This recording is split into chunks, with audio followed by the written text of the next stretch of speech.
BJTP47. Siapa yang nelpon? Tanya Sadewa, mencuri perhatian Rifaya yang terlihat diam mematung, terpana dengan layar ponselnya. Dari raut wajahnya, Rifaya tampak enggan menjawab telepon yang masuk. Rifaya menghela nafas pelan, lalu berbalik kepada Sadewa, dengan suara yang getir. Dari bibi aku, Mas. Ia memutuskan untuk tidak mengangkat panggilan itu, merasa tidak perlu berurusan dengan bibinya saat ini. Sadewa bisa merasakan kegelisahan hati Rifaya. Pasti ada alasan yang cukup mendalam mengapa istrinya itu tidak ingin menjalin hubungan dengan bibinya. Namun, panggilan tersebut tak kunjung berhenti. Ponsel Rifaya terus bergetar, menunjukkan kegigihan bibinya untuk menghubungi. Rifaya kembali menghela nafas panjang, mencoba meredam perasaan bimbang yang menguasai pikirannya.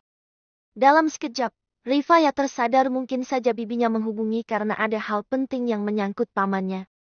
Rifaya melirik Sadewa yang mencoba untuk memberikan dukungan dan kepastian dalam keadaan yang tidak menentu ini. Mas, aku angkat teleponnya dulu ya. Rifaya pada akhirnya menjawab panggilan tersebut untuk sekedar memastikan sesuatu. Halo, Assalamualaikum, Bibi. Ada apa kok nelpon malam-malam? Rifaya mulai berbicara dengan keheranan yang terpancar dalam suaranya. Namun, alih-alih mendengar jawaban di ujung sambungan telepon, Rifaya justru disambut oleh isakan tangis sang bibi yang memilukan. Jantung Rifaya seketika berdegup kencang, rasa cemas dan khawatir seakan menyesakkan dadanya. Kenapa, Bibi? Apa terjadi sesuatu pada paman? Tolong, beritahu aku apa yang sedang terjadi. Rifaya menuntut penjelasan dengan suara yang penuh kegundahan. Mendengar pertanyaan yang penuh kepedulian dan ketakutan, Rifaya tak bisa berbuat banyak selain meremas ponselnya dengan erat, berusaha menguatkan diri menghadapi badai berita buruk yang mungkin melanda orang-orang yang dia sayangi. Kesedihan dan ketakutan begitu jelas terpancar di wajahnya saat ia menunggu untuk mengetahui apa yang telah menimpa keluarganya.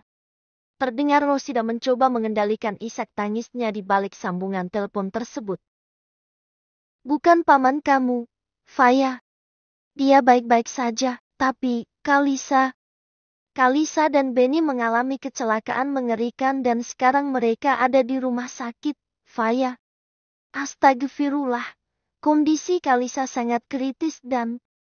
Apa hubungannya dengan aku, Bi? Ucap Rifaya, terpaksa memotong kalimat sang bibi.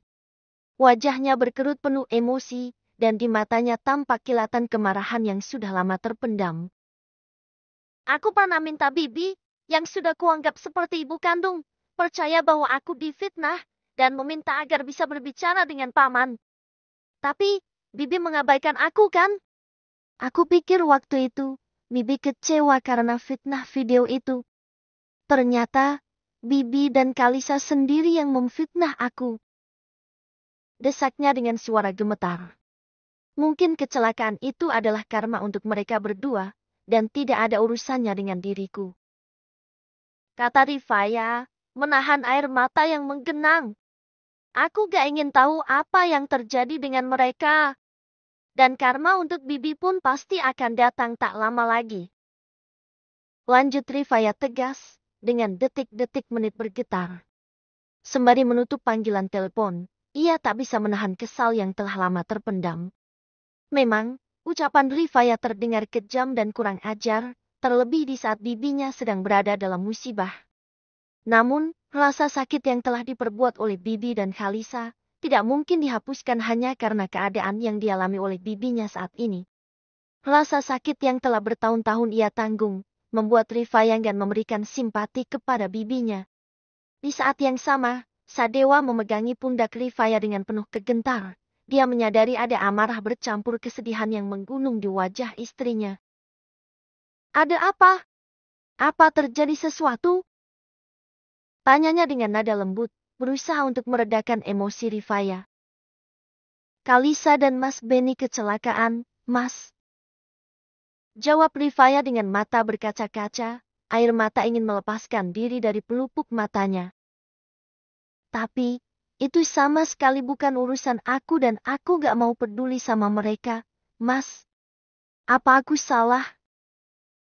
Sadewa bisa merasakan betapa hati istrinya terluka mengingat perlakuan mereka padanya dulu, di malam yang mengerikan ketika diusir dan hampir saja kehilangan semua harapan jika saja tak sampai bertemu dengannya. Penghujatan itu terngiang kembali dalam benak Rifaya, dan hari ini, kabar tentang musibah Kalisa dan Mas Beni telah mempertanyakan nilai kemanusiaan dalam hatinya.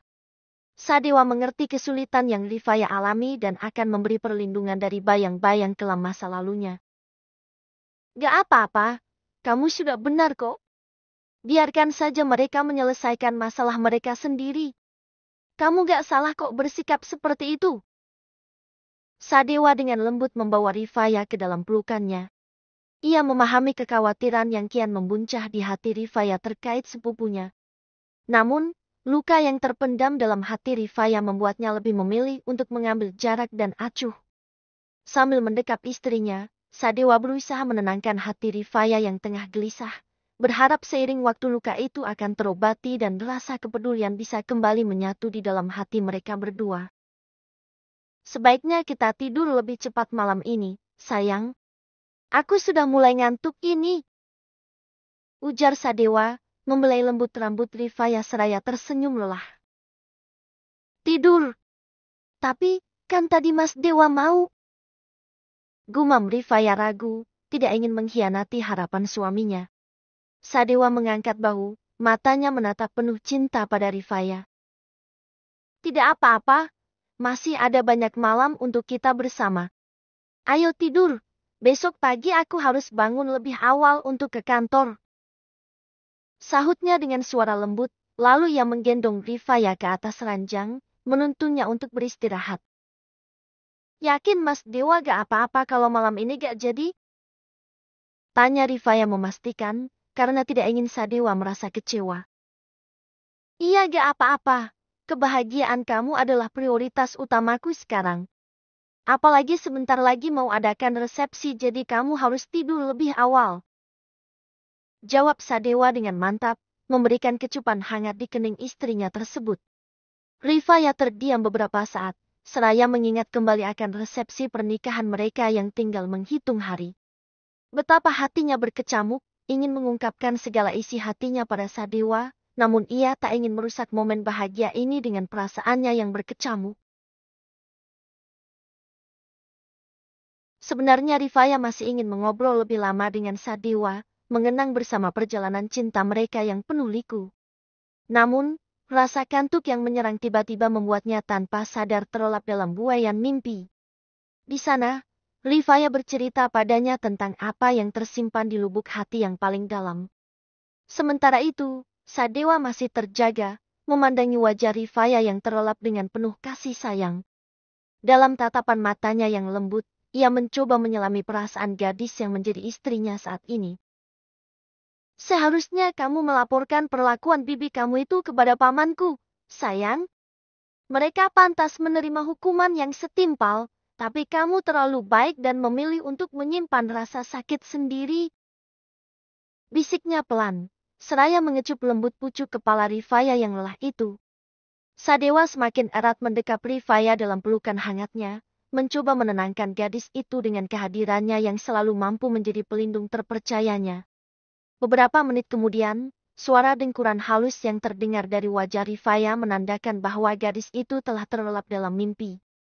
Namun, di sisi lain, Sadewa masih terjaga, tak mampu mengalihkan pandangannya dari wajah cantik istrinya itu. Di saat yang bersamaan, ponsel Rifaya bergetar di atas meja. Sadewa menoleh ke arah ponsel tersebut, lalu dengan hati-hati melonggarkan pelukannya agar dapat melepaskan Rifaya dari dekapannya. Ia pun turun dari ranjang perlahan, berusaha tidak mengganggu tidur sang istri. Tak lama kemudian, Sadewa mengambil inisiatif untuk mengambil ponsel Rifaya yang berbunyi keras di atas meja. Raut wajahnya mulai berubah saat melihat identitas si penelpon Mukdas, sang paman Rifaya. Tanpa ragu, ia menyambung panggilan tersebut dan menegur sopan. Assalamualaikum, paman.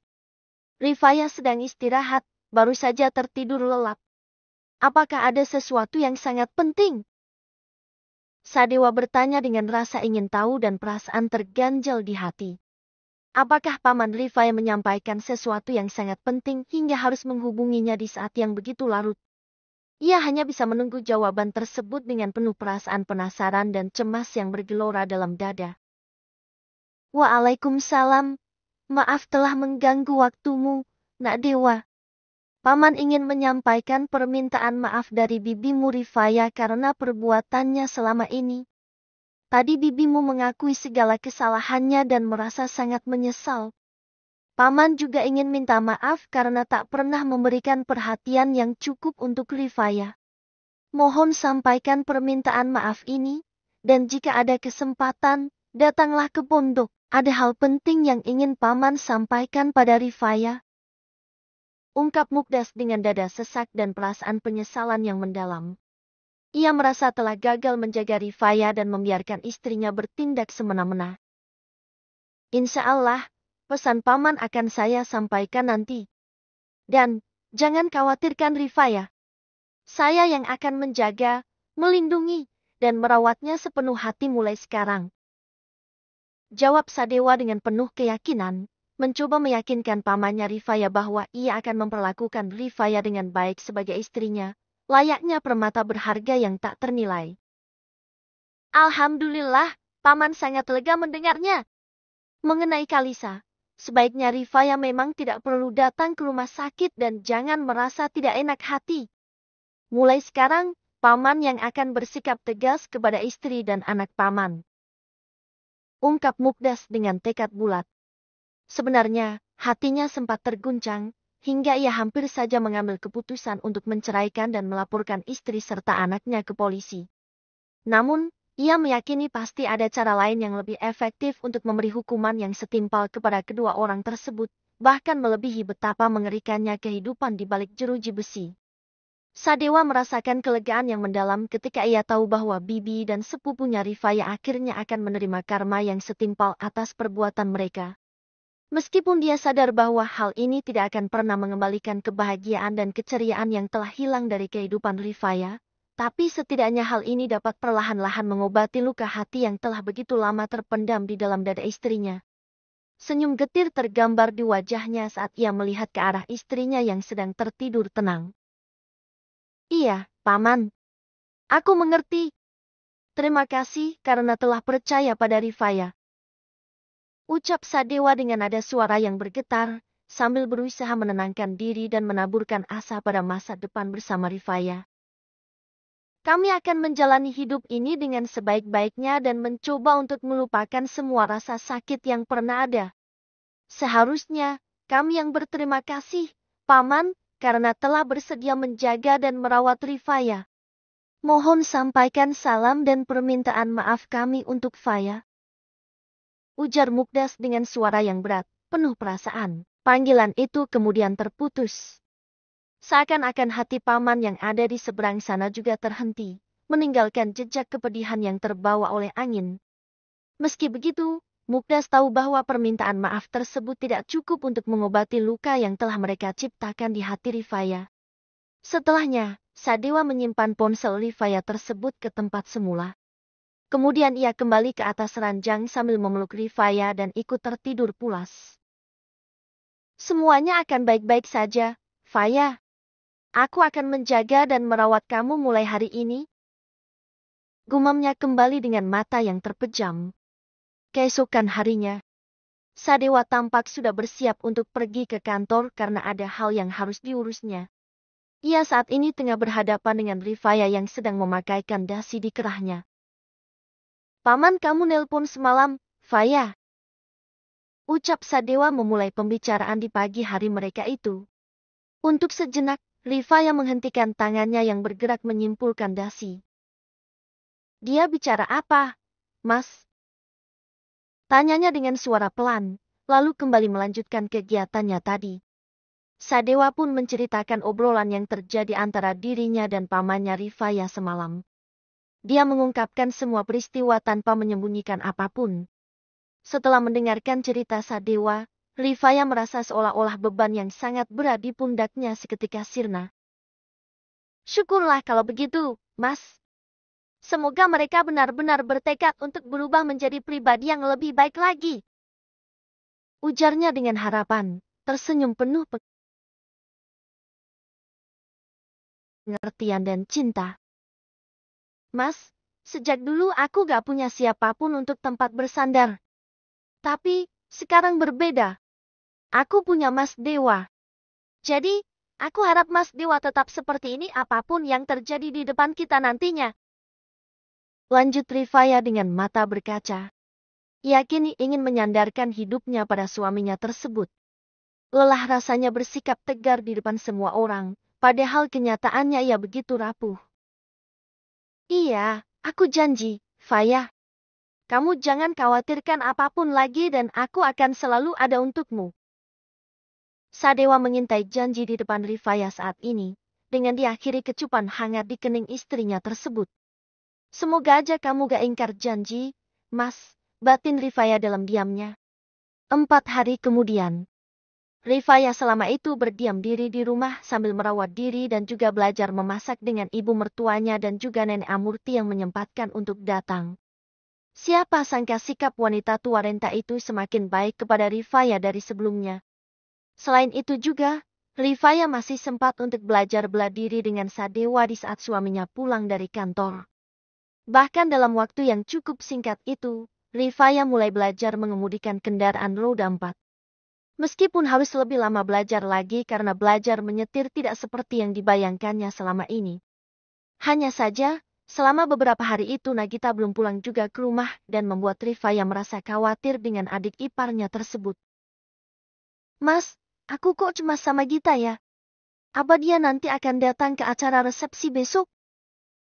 Tanya Rifaya, di saat ia hendak membersihkan diri, usai latihan bela diri dengan Sadewa beberapa saat yang lalu. Gak usah khawatir, aku udah ketemu sama dia. Dan dia katanya besok pagi mau pulang ke rumah. Jawab Sadewa yang baru saja keluar dari kamar mandi usai membersihkan dirinya. Rifaya menghela nafasnya pelan.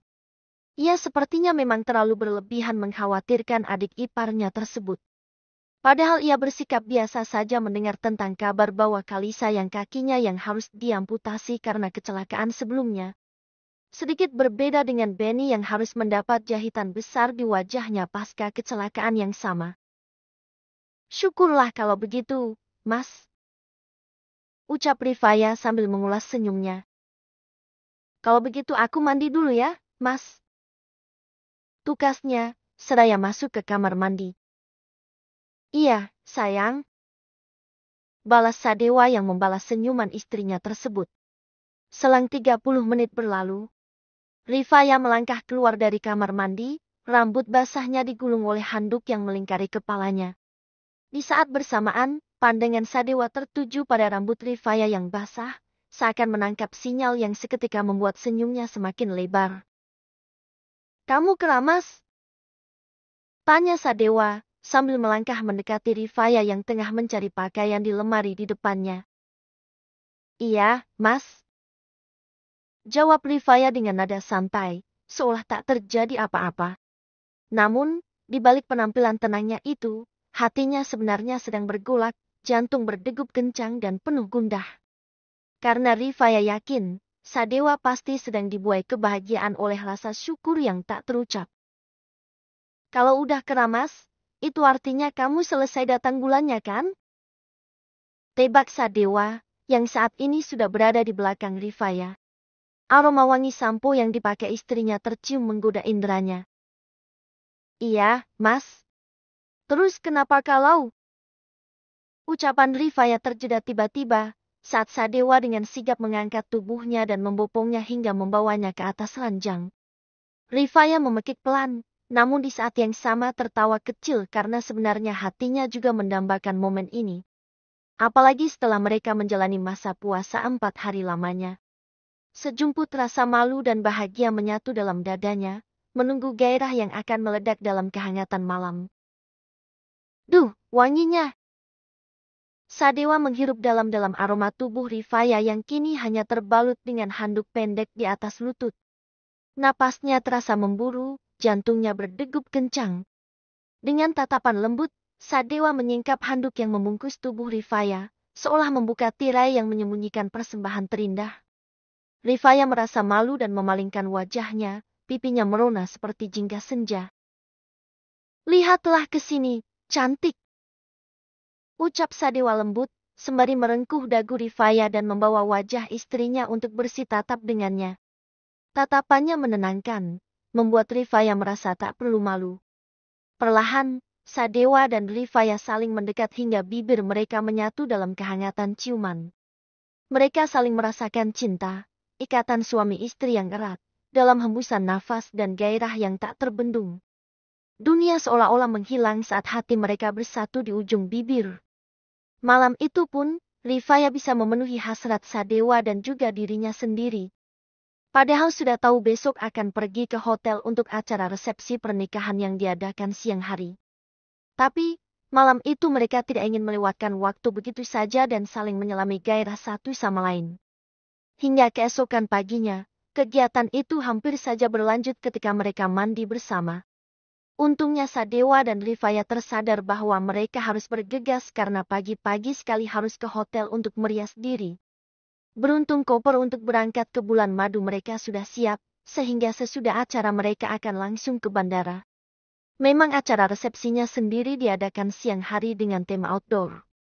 Di mana diadakan di luar ruangan seperti pesta taman bunga di sebuah hotel ternama. Ayo, pergi sekarang.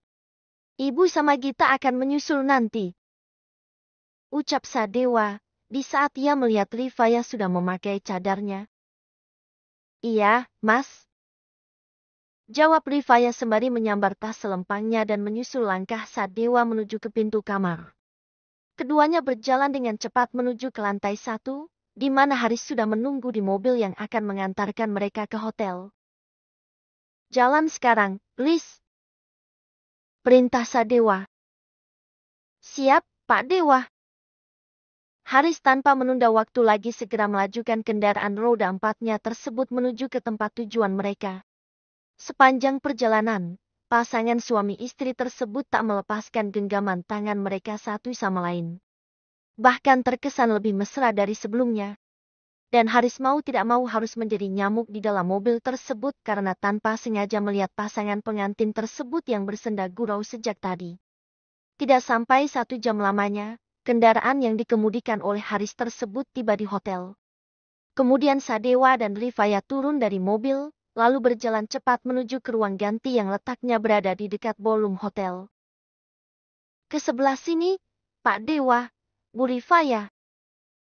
Panggil pihak panitia wedding organizer agar pasangan tersebut masuk ke ruangan ganti yang sudah mereka siapkan. Keduanya menurut, lalu masuk ke ruangan yang ditunjuk, yang mana sudah ada 2 gaun pengantin seperti yang dicoba oleh Rifaya sebelumnya. Aku mau lihat sebentar di tamannya. Kamu gak apa-apakan aku tinggal sebentar. Sadewa ingin memastikan tidak sampai ada hal yang tidak diinginkan seperti acara di ulang tahun perusahaan beberapa hari yang lalu. Iya, Mas. Gak apa-apa. Rifaya yang sedang dirias saat ini mengiyakan ucapan Sadewa. Aku gak akan lama kok. Sadewa pun bergegas keluar dari ruangan tersebut, meninggalkan Rifaya bersama seorang penata rias. Di saat Sadewa sudah tidak ada di tempat itu, tampak langkah kaki seorang wanita yang memakai high heels memasuki ruangan tersebut. Kemudian menghampiri Rifaya yang masih dirias dan memejamkan matanya saat ini. Detik selanjutnya, Rifaya dengan mata yang terpejam itu mendengar seseorang membisikkan sesuatu ke telinganya. Dan di saat yang sama pupil mata Rifaya menggelap, usai mendengar apa yang dikatakan oleh wanita tersebut. BJTP 48. Apa Gita sudah pulang? Kalau dia sudah datang sebaiknya ibu dan dia segera ke hotel.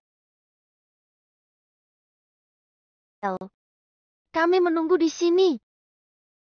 Sadewa berbicara dengan ibunya melalui panggilan telepon, ketika ia sudah selesai melihat dekorasi di taman.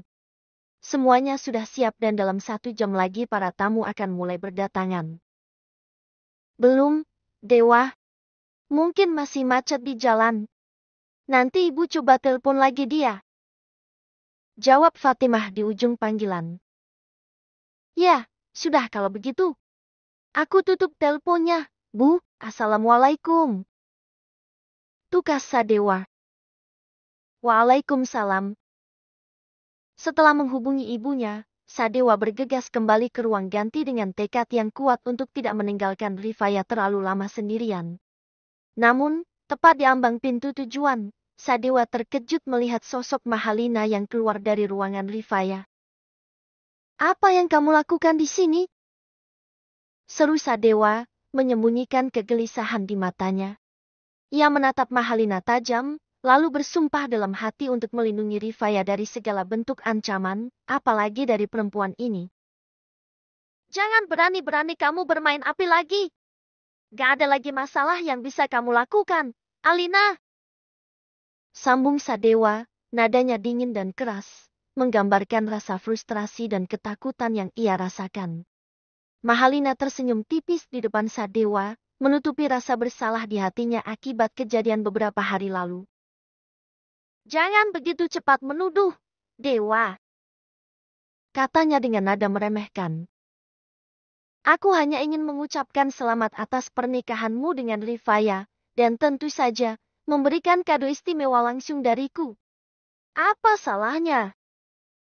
Sadewa menghela nafas panjang, kesabarannya terasa semakin tipis. Namun, ia tahu bahwa percaya begitu saja pada Mahalina sama dengan menjerumuskan diri ke lubang ular. Pastilah ada rencana licik di balik senyum palsu wanita itu, yang diarahkan untuk membuat Rifaya terluka. Dengar, Alina! Ujar Sadewa dengan suara menggelegar, mempertegas ketegasannya. Aku gak akan membiarkan kamu menyakiti Rifaya, ataupun menghancurkan kebahagiaan kami. Ingat itu. Aku akan melindunginya dengan segala cara. Mahalina malah terkekeh sinis mendengar ucapan Sadewa yang terdengar seperti ancaman. Suasana kali ini benar-benar berbeda dengan ketika mereka berada di hotel, di mana Mahalina hanya terdiam patuh saat Sadewa bersikap tegas. Memangnya aku melakukan apa, Dewa? Aku gak melakukan apapun. Kalau kamu gak percaya, tanya saja sendiri istri kamu itu. Ucapnya penuh tebar pesona, senyum misterius menghiasi wajah cantiknya. Aku permisi dulu. Bukankah tamu harus disambut dengan ramah dan hormat? Tegasnya sambil tersenyum sinis, seraya beranjak pergi dari hadapan Sadewa tanpa peduli dengan ekspresi kebingungan dan kemarahan yang melanda wajah pria tersebut. Begitu Mahalina pergi, Sadewa bergegas memasuki ruangan ganti. Begitu melangkah ke dalam, hatinya serasa terpana melihat keindahan Rifaya dalam balutan gaun pengantin, yang kala itu tengah berdiri memandang dirinya dalam cermin. Pesonanya begitu menyilaukan dengan hijab yang melingkar anggun di kepalanya, dan belum memakai cadar sebagai pelengkapnya. Faya, panggil Sadewa lembut, berjalan mendekat kepada istrinya itu dari arah belakang. Iya, Mas. Sahut Rifaya dengan suara lembut, seraya menoleh ke arah suaminya. Wajahnya tersungging senyum bahagia yang menyentuh kalbu Sadewa. Kamu gak apa-apa kan? Tanya Sadewa dengan kekhawatiran terpancar di wajahnya, sambil berusaha mencari tanda-tanda kesedihan di wajah Rifaya. Memangnya aku kenapa, Mas? Aku baik-baik aja kok. Jawab Rifaya, berusaha menyembunyikan perasaannya seraya bergerak untuk duduk di salah satu sofa. Sadewa belum puas. Yakin kamu gak apa-apa? Tapi tadi aku lihat Alina kesini. Apa dia mengatakan sesuatu yang menyakitkan hati kamu? Atau dia mungkin berbuat sesuatu yang... Enggak, Mas. Ucap Rifaya cepat, menyela perkataan Sadewa untuk melindungi perasaannya sendiri dan suaminya dari kebenaran yang menyakitkan. Dia kesini hanya mau ucapin selamat dan kasih aku kado pernikahan, Mas. Ini kadonya. Lanjutnya, seraya menunjukkan sebuah paperbag berukuran cukup besar di dekat sofa yang didudukinya, berusaha sekuat tenaga untuk menutupi guncangan emosional di dalam hatinya. Sadewa menatap paperbag yang diperlihatkan Rifaya dengan intens. Jadi, dia nggak mengatakan apapun lagi kan? Tanyanya dengan nada ragu. Ada perasaan yang masih mengganjal di hatinya, seolah-olah Mahalina punya maksud lain di balik pemberian kado dan ucapan selamat tersebut. Rifaya menggeleng lembut, matanya bersinar ceria. Iya, Mas. Dia nggak bilang apa-apa kok. Kenapa sih khawatir begitu? Ucapnya, sambil tersenyum sumringah, seakan mengusir kekhawatiran Sadewa. Melihat Rifaya yang tampak bahagia dan tak terganggu, perlahan kegelisahan di hati Sadewa mulai mereda. Mungkin ia terlalu cemas dan berlebihan dalam mencemaskan niat Mahalina. Syukurlah kalau begitu. Gumam Sadewa yang kini duduk di samping Rifaya, mencoba menenangkan hatinya yang baru saja melewati badai keraguan dan kecemasan. Tak berapa lama, tibalah giliran Sadewa yang harus berganti pakaian, mengenakan jas yang warnanya serasi dengan gaun pengantin yang dikenakan Rifaya. Suasana menjadi semakin haru, menyentuh hati sejuta rasa, saat mereka saling menatap dan menunjukkan betapa rasa kasih sayang mereka yang tak terkalahkan oleh waktu. 1 jam kemudian, Sadewa dan Rifaya melangkah perlahan memasuki taman hotel tempat resepsi pernikahan mereka digelar. Dalam balutan jas putih yang elegan, Sadewa tampak gagah, sedangkan Rifaya terlihat cantik mempesona dengan gaun putih yang dipadukan dengan hijab dan cadar yang menutupi wajahnya. Mereka berdua tersenyum sumringah ketika melihat para tamu yang hadir dengan sukacita menyambut mereka. Terutama Rifaya yang melihat pemandangan di depan matanya itu. Masya Allah, indah banget. Ini kayak di taman bunga. Kayak aku ada di dunia lain. Rifaya berdecak kagum dengan gumaman dan mengedarkan pandangannya. Bagaimana tidak, taman hotel yang luas tersebut terhias dengan indah dan dipersiapkan dengan penuh cermat. Tenda-tenda yang didirikan dengan anggun berjejer di sepanjang area, dilengkapi dengan meja dan kursi yang terlipat dengan warna putih dan emas, menciptakan suasana yang elegan dan harmonis. Hiasan bunga-bunga segar mengelilingi area resepsi, memadukan warna-warna lembut seperti putih, peach, dan lavender, menyampaikan kesan ketenangan dan kesucian. Di salah satu sudut, sebuah panggung kecil disiapkan untuk penampilan musik yang lembut dan merdu, dengan alunan gambus dan rebana yang membawa suasana Islami semakin kental.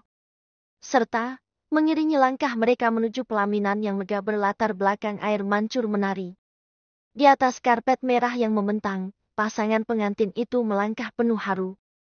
Rifaya semakin merasa bahagia dan takjub dengan suasana resepsi yang begitu indah, sementara Sadewa merasa bangga dapat mempersembahkan pesta pernikahan yang sempurna untuk istrinya tersebut.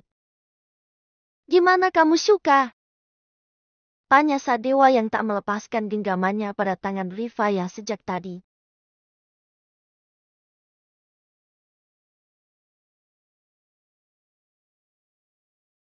Di atas karpet merah yang membentang, pasangan pengantin itu melangkah penuh haru. Rifaya semakin merasa bahagia dan takjub dengan suasana resepsi yang begitu indah, sementara Sadewa merasa bangga dapat mempersembahkan pesta pernikahan yang sempurna untuk istrinya tersebut. Gimana kamu suka? Tanya Sadewa yang tak melepaskan genggamannya pada tangan Rifaya sejak tadi. Lebih dari suka, Mas. Ini sepertinya pernikahan impian yang selama ini aku mau. Jawab Rifaya yang menatap haru kepada Sadewa di sisinya itu. Alhamdulillah kalau kamu suka. Ayo, ke sebelah. Rifaya semakin merasa bahagia dan takjub dengan suasana resepsi yang begitu indah, sementara Sadewa merasa bangga dapat mempersembahkan pesta pernikahan yang sempurna untuk istrinya tersebut. Gimana kamu suka? Tanya Sadewa yang tak melepaskan genggamannya pada tangan Rifaya sejak tadi. Lebih dari suka, Mas. Ini sepertinya pernikahan impian yang selama ini aku mau. Jawab Rifaya yang menatap haru kepada Sadewa di sisinya itu. Alhamdulillah kalau kamu suka. Ayo, ke sebelah sini. Ajak Sadewa menuju ke tempat pelaminan mereka. Tiba di pelaminan, mereka ini adalah awal dari perjalanan baru mereka bersama, memulai kehidupan sebagai pasangan suami istri yang saling mencintai dan mendukung satu sama lainnya. Meskipun badai akan datang ke rumah tangga mereka yang damai saat ini. Di saat yang sama beberapa fotografer sudah siap di tempatnya masing-masing, seakan siap kapan saja untuk mengambil gambar di momen yang tepat. Tak lama kemudian, Nagita dan Fatimah melangkah menuju pelaminan dengan anggun. Keduanya mengenakan gaun pastel yang memesona, namun tentu saja tidak mengalahkan kecantikan gaun pengantin Rifaya, sang perempuan yang menjadi pusat perhatian hari itu. Yang menarik perhatian, kali ini Nagita tampil berbeda, memakai hijab yang serupa dengan ibu angkatnya, Fatimah. Masya Allah, menantu ibu benar-benar cantik mengenakan gaun pengantin. Puji Fatimah dengan mata berkaca-kaca, sambil merangkul Rifaya dalam pelukan hangat. Terima kasih, Bu. Sahut Rifaya dengan senyuman sumringah di balik cadarnya. Hatinya terasa berbunga, mengetahui dirinya berada di sisi orang-orang yang mencintainya, di hari yang penuh berkah ini.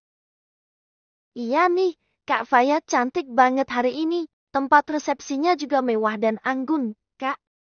Aku jadi membayangkan kalau nanti aku nikah, pengen seperti ini juga. Ungkap Nagita sambil memandang kagum ke arah kakak iparnya. Senyuman tulus terukir di wajahnya, menandakan bahwa perasaan benci dan iri yang sempat muncul kini telah sirna dari hatinya. Bukan tanpa alasan, itu karena setelah beberapa hari merenung di kosannya, Nagita pun menyadari bahwa apa yang dilakukannya saat ini adalah sebuah kesalahan. Ia ingin memulai kehidupannya dari awal dan memperbaiki semuanya. Meskipun begitu ia saat ini harus menjaga jarak dengan Sadewa untuk menghapus semua perasaannya. Rifaya sendiri saat ini tersenyum di balik cadarnya mendengar bagaimana Nagita yang kembali ceria seperti sebelumnya. Kamu juga cantik, Gita. Apalagi pakai hijab seperti sekarang ini. Tambah cantik 2 kali lipat loh. Siapa tahu ada jodohnya nanti. Rifaya pun memuji balik Nagita saat ini. Sedangkan Sadewa bernafas lega karena kerumitan di keluarganya itu perlahan memudar dan bahkan membuat adiknya menjadi pribadi yang lebih baik lagi. Tak selang berapa lama, tamu-tamu yang mulai berdatangan menghadiri acara resepsi pernikahan tersebut, sebagian dari mereka ada mengenakan pakaian adat yang sopan dan berwarna-warna pastel. Mereka menyalami kedua pengantin tersebut.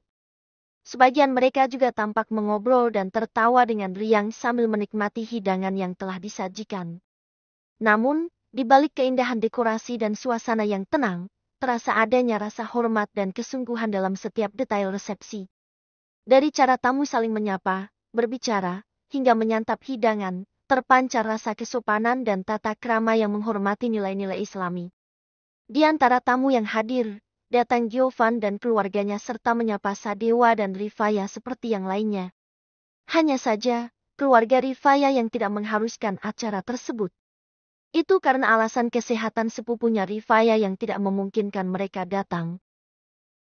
Semoga pernikahanmu langgeng, Dewa. Tapi ingat, aku gak akan tinggal diam jika kamu sampai menyakiti Rifaya. Ujar Giovan setengah berbisik dengan tatapan tajam saat menyalami Sadewa. Kalimat yang keluar dari bibirnya bukan sekadar ucapan selamat, melainkan sebuah peringatan keras bagi Sadewa. Sadewa tersenyum miring, menanggapi ucapan Giovan dengan angkuh. Jangan pikirin kami yang tengah berbahagia ini, Gio. Lebih baik fokus pada diri kamu sendiri. Sahutnya sambil menepuk keras pundak Giovan, penuh maksud untuk mengejek. Sedangkan Rifaya mengerutkan keningnya karena samar-samar mendengar percakapan dua pria yang ada di sisinya. Terasa seperti mereka membicarakan hal yang begitu serius dan genting. Terlebih lagi, tatapan mereka penuh dengan emosi yang terasa seperti ingin mencetuskan perang besar antara mereka berdua. Namun, beruntung baginya, tiba-tiba saja tamu lainnya mulai berdatangan, dan Giovan terpaksa menghentikan obrolan serius yang tengah terjadi bersama Sadewa. Tampaknya, kedatangan para tamu ini menjadi penyelamat yang tidak disengaja, mengalihkan perhatian dari topik yang sebenarnya tidak dikenal oleh Rifaya. Maka, dengan langkah yang terpaksa, Giovan turun dan mengakhiri obrolan mereka. Mas, tadi kalian ngobrolin apa sih? Tanya Rifaya dengan nada penasaran sambil berbisik, kala mereka duduk bersama tanpa adanya tamu yang memberikan ucapan selamat. Ah, bukan apa-apa Faya. Itu cuma obrolan khas cowok saja. Kita berdua memang selalu getol kalau ngobrolin soal bola. Jawab Sadewa, mencoba menyembunyikan kecemasan yang melingkupi hatinya. Sadewa juga berusaha untuk tidak terpengaruh oleh ucapan Giovan sebelumnya. Ia tidak ingin Rifaya cemas dengan kekacauan yang kini menguasai pikirannya. Baginya, saat ini harus menjadi momen kebahagiaan bersama istrinya tersebut. Tenang, Faya, semuanya baik-baik saja. Nikmatin saja acara hari ini, ya? Pungkas Sadewa dengan senyum manis. Rifaya mengangguk-angguk dengan penuh pengertian atas apa yang diungkapkan suaminya. Dia memutuskan untuk menikmati suasana acara yang tengah berlangsung. Sepanjang perayaan itu, senyum lebar terus menghiasi wajahnya di balik cadar yang menutupi. Namun, senyum itu seketika menguap ketika matanya menangkap sosok Mahalina di antara kerumunan tamu. Di balik tatapan mata Mahalina, terselip senyuman yang begitu sulit untuk diartikan. Rifaya merasa ada gelombang emosi yang menghantam dirinya, menciptakan keraguan dan kecemasan yang muncul begitu saja. Ditatapnya sosok Mahalina yang berdiri tegak di sana, memberikan pesan tersembunyi yang seolah mempermainkan perasaan Rifaya.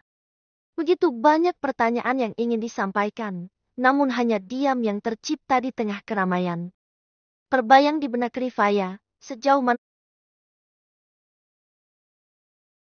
permainan nasib ini akan menguji kesabarannya dalam menghadapi intrik yang tidak pernah diinginkan. Di saat yang bersamaan, Rifaya menggenggam erat gaun yang dikenakannya. Hatinya berdebar tak menentu, memikirkan kata-kata Mahalina ketika mereka berada di ruang ganti. Sebaiknya kamu bersiap diri, Rifaya, karena Feris akan mengambil posisinya kembali. Ungkapan dari Mahalina beberapa saat yang lalu sukses membuat Rifaya terkejut sekaligus resah.